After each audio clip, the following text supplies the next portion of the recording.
to focus on that, but when we get some background and you know, I'll just kind of jump right into it. How's that sound? Yeah, no problem. All right, I'm here with Robert Randolph, and this is Jim Carty with the Patch, and I'm real excited to finally have a chance to interview you there, Robert. Oh man, thanks a lot. Oh, it's a pleasure because I've been following your career since Live at the Wetlands. I was at WBOS in Boston at the time, and folks at work were saying, "Hey, man, this guy Robert Randolph is blowing up." And you were playing Bill's Bar on Lansdowne Street, I think your first show in Boston, so I was there. Oh wow, man. No, You remember that? I remember Bill's Bar a lot, man. Like I remember it like it was yesterday, man. Yeah, I do too, because it was so hot. It was an amazing show, and I just could not believe how hot you came out of the gate, coming from the Arhoolie Sacred Steel idiom, and then the way you just floored everybody. It was almost all industry people in Bill's Bar that night. Can you tell me how that came to pass? That I assume you had been working the clubs in New York, and then they put you on the road. But there was a lot of momentum and buzz in the industry.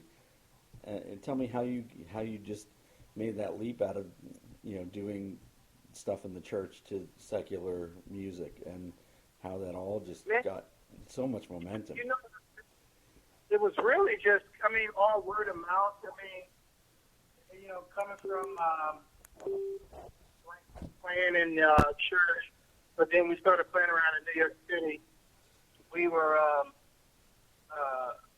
playing in these bars and clubs in New York City, and then like sort of there was all these people in the jam band scene that really just got came on as fans, and that was in like the early days of just like blogs and sort of the internet. You Right. know, when the internet did blogs and chat rooms, so that was sort of like the first, word of mouth. With all these sort of like widespread Panic fans and Fish fans Colonel and Bruce Hampton, the Allman Brothers, all those folks there. Yeah. yeah, it was all of that. It was kind of like that whole scene of like, the wetlands, from New York, and that whole underground jam band scene of all these different bands of all kinds, and then, we were sort of introducing this new sound and sort of bringing the gospel to that whole scene. So it was really, that's really what it was. It was just kind of like bringing something to that scene, that a sound, playing the pedal steel guitar, playing this sort of rootsy music that was seen as like blues, gospel, rock stuff, and then playing these long jams, at the time. So that was all really due to all of those fans. Well, I tell you, you came out of the gates like a bull at a rodeo, man, and you just haven't seemed to lose a step or any energy over the years, which has been a real pleasure. But I got to know Aubrey Gent over the years, and I never seemed to really chat with you when Aubrey was on tour with you, but I always sat down with Aubrey, and I love the Sly Brothers. And I was wondering if you could talk to me about Aubrey. I know Calvin Cook told me he's not doing great, but you know, I know he means a lot to you and the way you play, and you had great respect for him and Calvin and the Campbell brothers. Can you tell me about the beginnings there before we jump into what you're up to now? Well, one of the things that a lot of people never really, I mean, some people on the mainstream level understand the whole tradition, but they really don't understand the whole tradition because, that it's really a tradition that it's really the only kind of music we do in our church. Our grandparents, our great-grandparents, my parents, Right. It was this sort of chitlin circuit of our own sacred steel gospel music that goes all the way back to the 1920s, 1930s. Right. So, we had these original guys, and one of the original guys, actually Aubrey Dent's father, who's like 30 times better than Aubrey Dent. Oh my God. This guy Is that possible? this guy, he was the guy that we all got all of those sort of lonely licks. And believe it or not, Henry Nelson is actually the same guy. He influenced a lot of stuff that Derek Trucks is listening to. Right. Aubrey Dent's father was named Henry Nelson. So Henry Nelson wound up dying right around those times when we started playing the Wetlands. Henry Nelson, he was born in Florida, but really for all of my life, Henry Nelson has always lived in Brooklyn. So a lot of people never knew that. He lived in Brooklyn, but he was sort of one of our church's traveling evangelistic musicians. So Henry Nelson's job was to travel all up and down the northeast to the southeast to California, and because he was the guy that would play all these revivals. He traveled with a Grammy. His wife played the keyboard. His son and his daughter played the bass guitar and the drums. So they all grew up. It was like the sort of the Henry Nelson church band. Right, and that is something that I think is important for people to understand about Sacred Steel and gospel is that family band thing is been a tradition since I can remember ever getting into this music. It's so important, and you have Robert Randolph in the family band and your sisters in the band. And have you had any other family members go through the band? Oh, yeah, we had a bunch of family members go through the band, because our original bass player is not there anymore. So I got two of my other little cousins playing, one playing the guitar, one playing the bass. And so it's just one of those things, first of all, we got a big music family. And when you grow up in our church, everybody plays almost all of the instruments. Right. Some don't play as well, but, it's sort of like, from hanging around North Mississippi All-Stars and learning about the whole Mississippi Delta Blues and all of that. Same way all those guys grew up. It's like, R.L. Burnside plays the guitar. So when R.L. Burnside plays the guitar, maybe Cedric Burnside got to play the drums today, or Luther Dickinson got to play the bass, or something like that, And so it's sort of like this whole world and its whole scene. So that's how it was for us, But our church music was very much similar to blues. Yeah. To old school blues and rock and roll. Yeah, it's funny you mentioned that. I used to do some tour management for Big Jack Johnson, who, of course, was out of the same place as RL and everybody. And I saw him fire his drummer one night, and he got behind the drum kit. Yeah. And I was like, Jack, I had no idea. He said, man, I'm one of the first African Americans to play on the Grand Ole Opry. He said, I played bass behind Tammy Wynette at the Opry. He's like, there's a whole bunch of stuff you don't know, Jim. Yeah. I mean, just so wonderful that's stuff.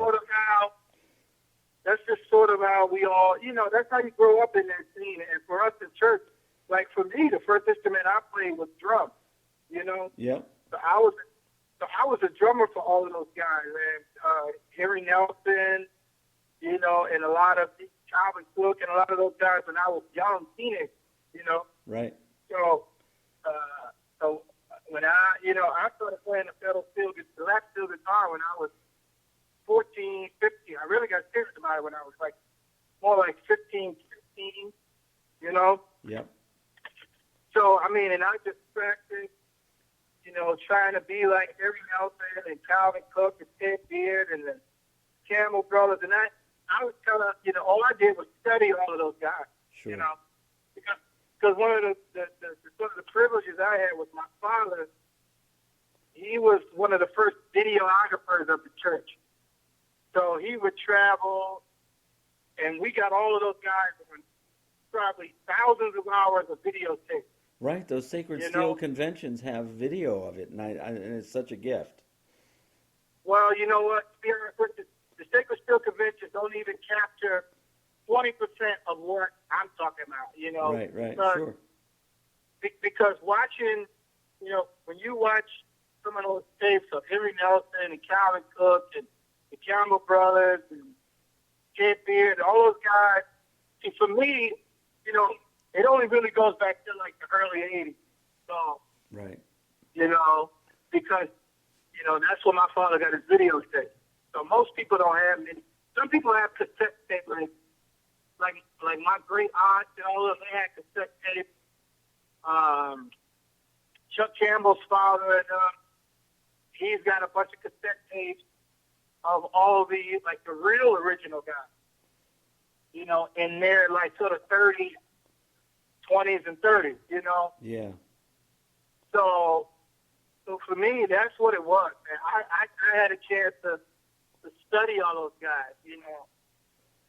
So that's all I did, you know, because, you know, growing up in New Jersey, I wasn't the best teenage student in school.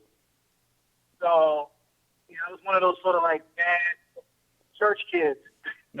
Nothing wrong with that. Yeah. Nothing wrong. You had your own path, right? Yeah.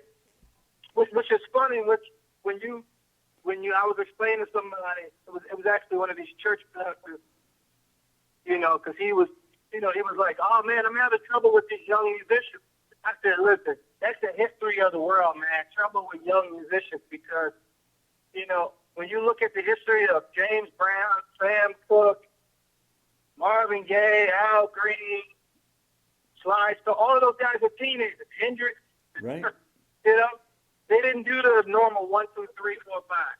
Right. You know, that's the reason why they became, you know, the world's greatest musicians. You know, coming out of the church. You know. Yeah, man. You know, and all. I got to interview Reverend Al, and you know we're talking about the Grammys, and he was like, you know, Jim, I didn't get nominated for a Grammy after selling 40 million records until they nominated me in the gospel category. I'm like, what a sin that is. You know, what's up with that? Oh, yeah. You know. Well, you know, that's kind of one of those things, man. You know, look, everything has a sort of academy, but you know, it's great to always, you know, be acknowledged by some of your peers, Sure, from the Grammys and whatnot. But there's always going to be a different scene of music fans, and always a new music revolution. You know, when you think of bands like the Grateful Dead, and there's so many other bands. You know, I mean, look, Prince didn't win as many Grammys as he should have. You know. sure. You know, so it's always going to be those type of bands and that type of music. And one of the things that's really catapulted music into a whole new sort of airspace is what YouTube has created. You know, Absolutely. now I'm sure you do it. Social media. First, it started with YouTube, but now you got all of these things now where people have gone back and sort of re-enhanced all of these old reel-to-reel tapes. So now we can go and study Sister Rosetta Tharpe and all of these old blues icons or blues legends that nobody's ever heard of.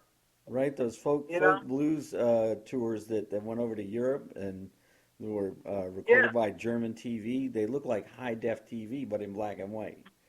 Those are incredible. Yeah. You know, yeah, isn't that crazy, man? How you can see some of that stuff. You know, it was funny, man. One of the things that Billy Preston had told me before he died, he was like, and actually T-Bone Burnett explained it to me too.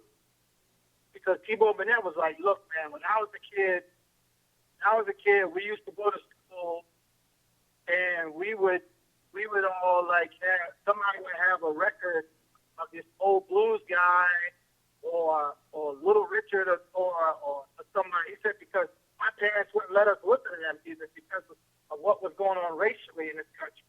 Right. So all of those guys. And the reason that one kid had it was because he got the record from somewhere overseas. So all of those blues guys, I mean, I'm sure you know this already, but those records were overseas first before they were here. Right, the Rolling Stones brought it back to us, man. That's nuts. Yeah, yeah, the Rolling Stones brought it all back, and that's just one of the things, you know, you Yeah. know, some of the things that people they say Led Zeppelin stole the music, but they opened up the eyes for so many other people, you know.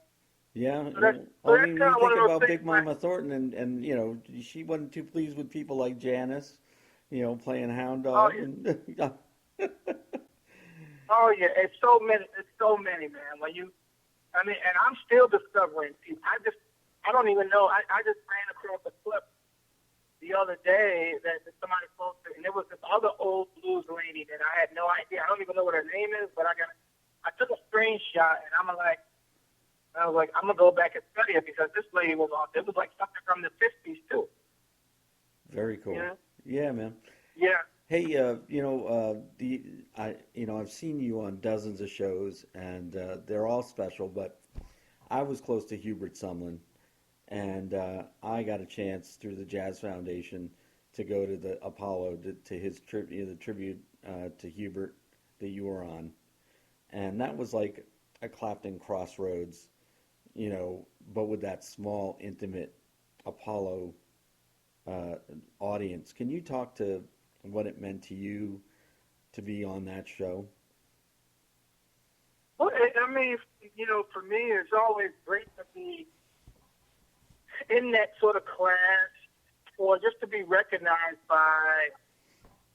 First of all, the great like Hubert Sumlin, who I wind up becoming cool with and close with from doing the Jimi Hendrix tours, Right. Hendrix Experience tours, Those were great. and Yeah. get the chance to chat with him and all of that.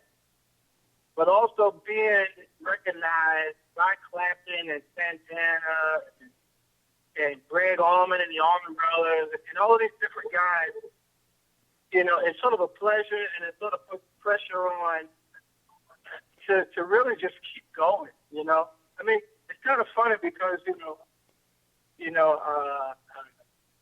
Greg Allman had actually told me once, he said, look, Robert, he said, you start out really hot, and there's going to be a point in your career where, you're going to be growing to the next level, and sort of part of your career, some of these things are probably not going to go like you want it. He said, but you keep going and you do what you do, because he said the key is when you become 60 and 70, you have this lifelong catalog of music that it outweighs what's popular right now and what's trendy, and everybody will go back and go, wow, remember these guys? Remember this? Remember that? Yeah. You know? That's So you'll funny have you this say that. catalog. David Grisman, who worked a lot with Jerry Garcia and the Grateful Dead, worked with a guy I used to book, and he said, "Man, I record every show just like the Grateful Dead because that catalog is so meaningful at that stage. Like you were saying, when you're 60, you're 70, and everything's so unique, and those moments you just never get them back, you know." Yeah, that's one of the great things about playing live, recording new music, doing these things. Is like, so many people ask me, they say like, wow, what were you thinking? I was like, to be honest with you, I have no idea what we were, you just start out in one mind. It's the magic of music. It's the magic of the band playing together, and the fans chanting you on, and something happens which allows the music to go to a whole other place, and that's what music is, it's these emotional roller coasters, and these just all these different nuances that you can rehearse. You can rehearse the changes, you can rehearse what you may do, but the magic you can't rehearse. It just happens. Absolutely. And Jerry Jamont, Greg's bass player, also he was with King Curtis and Aretha Franklin for years. I was lucky to visit with Greg a lot because of Jerry, And there were nights that Greg, his hernia was distended, and he was having a hard time with his liver, but he's like, you know what? I don't feel any pain out on that stage, man. And Yeah. he didn't want to be anywhere else. He was just incredible. Just I saw people wrapping him with his road manager wrapping him with an ace bandage to keep that hernia in, and he was in so much pain. He hit that stage, and you would never, never know. He loved the Yeah. music. I bet he bent your ear about music, Robert. You can tell me. I mean, there was one Man. night that he wanted to be chatty, and I started getting up. I had to go to work the next day. It was a school night. He put me back down in Oh the yeah. chair, and he like, let's talk about more about Muddy Waters. I mean, he was still just like a mad fan. I mean, that's just one of those things. Uh, for me, I'm just so appreciative and lucky at the same time to have the opportunity to get to hang with all these guys, Clapton and Buddy Guy and Right. B.B. King before he died, and all these legendaries. Because I just know whenever I talk to those guys, there's just a certain advice and a certain input that you don't get from somebody else. You talk. Let's say if you talk to a guy like Buddy Guy, Mm. who's now touring and winning Grammys and playing the bigger crowds than he's ever did, and the guy is 84. Right. So to be able to talk to guys like that when at a point where like I'm not young like the 20-year-olds, but I'm still way younger than him. Right. You just see so much. It encourages all of us to know, like, listen, keep playing, keep doing what you're gonna do, keep expanding on your craft, keep practicing, because there's all these different elements. You have the guitar, then you grab the guitar and you sit down, you work on a song. Now you have this song. Now you say to yourself, okay, how am I going to really perform this song? Mm-hmm. And sometimes you don't even know how you really, most times, you don't even know how you're really going to perform the song until you get out on stage, and it just happens. These magical moments happen. Then that particular song, you wind up getting better and better at it, which is cool, man. And so even recording this new record with this producer, Dave Cup, who is very much a fan of all of this stuff that we're talking about. Right. He grew up in a Pentecostal church, which was, that to me was sort of like the green light to really work with this guy, because he grew up in a Pentecostal church, and that was the first conversation that we had. He was just like, look, man, I grew up in a Pentecostal church, man. He said, I know how it all relates to blues, gospel, rock, popular music. It's all just music, man. He said, so let's work together. I already know where you come from. That we're going to get in the studio. We're just going to make sure we write the best songs we can. We're going to do all that, Yeah, And it's great stuff. It's great stuff, and I wanted to get to that. Brighter Days and is the record, and once again, it's in the Best Contemporary Blues Grammy category coming up, and yeah. so what occurred to me when I listened to the record is that when I heard you earlier in your career playing things like A Closer Walk with Thee, the real traditional gospel stuff, it was a little more stripped down. But somehow in this release, you're not tackling completely secular stuff. There's that, the gospel side of it, but it's got an edge to it that I think you've developed doing the secular music, and it's still commercial, but also, has the gospel side of it. And I don't know if that was something that, the gentleman who produced it or you or your collaboration felt like that was the right direction, or how did that come to be? Or do you even agree with me? Well, no. I mean, he had already had the vision, and I was just trying to figure out how to sort of get, I was like, okay, I was And I'm always sort of like this. I'm like, well, how can I write some songs and record some new songs that can be popular, but can also be inspirational and have these sort of bits and pieces of sort of root. And sometimes you can get with a producer or a songwriter, and it won't be as I envision.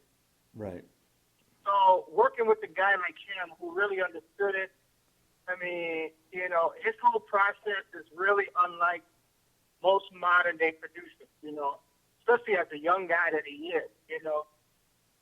I mean, he's into all of the old gear, but he's also into, okay, I'm going to make sure you get the best vocal, and we're going to make sure we get the best take, and we're going to write the best songs that we think all fit right now, you know. And he does this with everybody, you know. He's done it with Jason Isbell, Chris Stapleton, Randy Carlisle, you know. He's all about like, hey, let's come in today, let's write a song. Okay, once you write the song, he's like, how does everybody feel about this song? Does it make you feel good? Yeah. See, he's like, okay, seems cool to me. Now let's record it, you know. Meanwhile, most guys, like, even walking into this session with him, I had already written, I'd probably spent, you know, a year and a half writing like 20 songs. Wow. You know, and we didn't use any one of those songs. Oh. You know. That's the way it goes sometimes, like, I guess. Yeah, I mean, most people go like, okay, let's do that. Okay, cool. And let's use the click track and let's try and overdub all these different things. He was like, no, we're going to get in. Let's play it a few times. I'm going to sing it. Let's go. All right, there you go. You know, because at the end of the day, that's really what music is. Sure. You know? You know, I mean, we might, sometimes we all get into this thing and we're all fans of Michael Jackson and all these different pop records and things. Like, hey, let me get my Pro Tools rig, and let me get my thing, and let me add all of these different sounds, and let's do all. Hey guys, let me send you some tricks to overdub on. You know, and to be honest with you, that takes way longer to do, as opposed to, hey, we got 5 guys in a room now. Let's play the music like normal people do. Right, like Hound Dog Taylor did it for Alligator Records. You know, he just went in there and he did the whole show, including splits and everything, as Bruce Iglauer would tell you. Yeah, and you know, and for me, that was sort of like a big learning process for me. It's like, you know, because for me, so many times when I'm like if you put us on a tour bus like after a show when we done had some drinks and we're all sweating and still hot from the show, like we normally like go right on the tour bus and grab our guitars and just start playing on them. We'll literally write like 5 songs in about an hour, you know? Mm-hmm. And it's just that natural sense of like, hey, what are you playing? Okay, let's go. Let me put that with that. Let's do that. Okay, hey, we got a song, you know? So Dave Carr, being this young modern day producer, that's what he understands that. But also while understanding, you know, singing great, playing great, making the record sound great, you know. There's no substitute for musicianship, which you've got in spades. I mean, that I think I hear from the older cats is the one knock on some of the younger guys is that they don't hone their craft the way guys did, you know, back in the day in the 40s, the big band era, the bebop era, even in the 70s and 80s, but. You know, there are a select few people like yourself who certainly have that musicianship, which is through the roof. You were saying about Aubrey's dad too, you know. Oh man, well, I mean, his dad, you can't even explain it, man. You listen to him and you just automatically get chills because, like, you know, it's like he's what we're all trying to.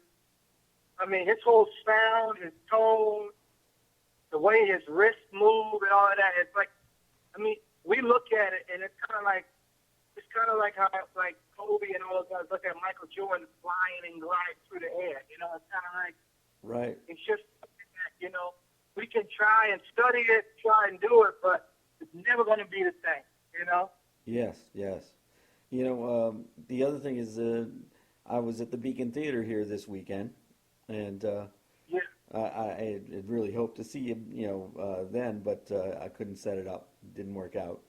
But it was a nice mixture of the Jimmy Vivinos, the Devin Allmans, and then the younger cats like Taz and Allie Venable, and um, I don't know. What was your thought on the Allman Family Revival gig there? I thought it was but just yeah, very well done. it was very well done. It was put together, and it's just really, it was a fun time, and I always love it because, we're all playing these songs, these great songs from this great worldwide iconic band that the sons of these guys have continued to keep that tradition on. Yeah, And so it's always great for us to kind of be a part of that, So it's kind of, in some ways it's weird, but it's cool because it's like, the Allman Brothers, you know, between Greg Allman and Bush Truck and playing with Warren and all those guys, it's like, those guys sort of introduced me to that whole world, to that whole scene of music, right. Sure. So, I mean, you remember, they took us on tour, Yeah. and whenever I would be in the area, Butch or Greg Allman would be like, "Hey, Robert, we saw you playing a show tonight, man, or tomorrow. Are you in town? Come by and sit in with us." That And so for and me what a to be in compliment the that kid, is. yeah, I mean, and it was awesome, man.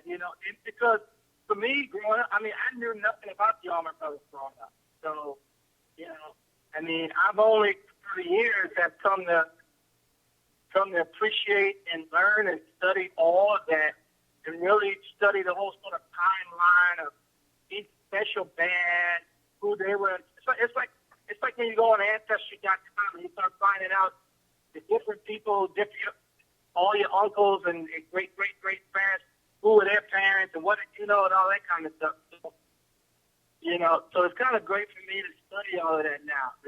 Yeah, absolutely. And I was tickled, because I know that Greg grew up with Floyd Miles, and I got to chat with Floyd so many times when he was still touring with Greg, and for me to talk to the same guy that turned Greg onto the blues just kind of blew my mind. Yeah, yeah. Um, but is there anything else about the record that folks ought to know, where to get it, and maybe anything special that you want to point out about it? No, I don't think so. I know we just really thought out to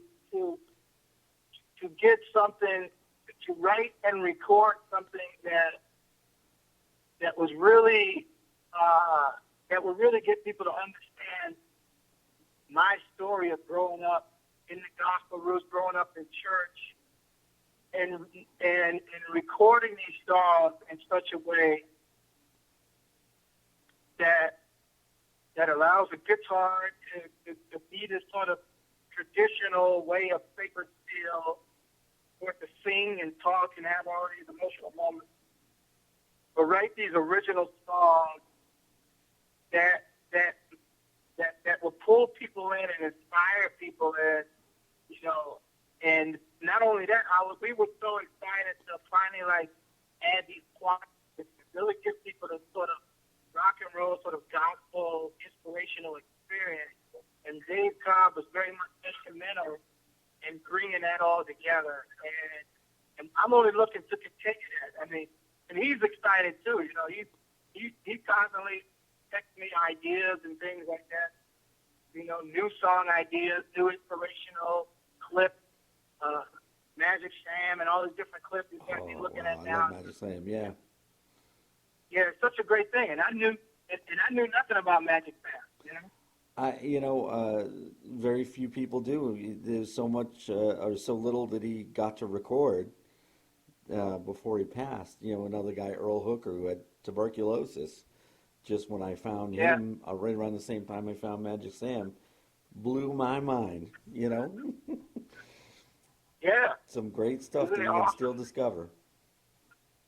Yeah, it was really cool, man. So I'm just excited, man. I thank you for all your help and help get the word out and all your support throughout the years. Well, I appreciate the time that you spent with me there, and you know, I hope we can do this again sometime. Thanks a lot, brother. Yeah. Hey, hang on there, man. I actually videotaped a Sly Brothers show a couple days after the Boston Marathon bombing. I was living in Boston at the time.